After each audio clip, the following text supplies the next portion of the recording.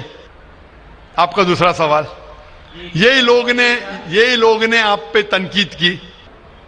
بھائی صاحب, ہاں دوسرا سوال میرا سن لیجیے. بھائی صاحب میرا جواب تو پہلا سنو نا. آپ نے بولے کہ لوگ تنقید کرتے ہیں. ایک اصول ہے کہ جو بھی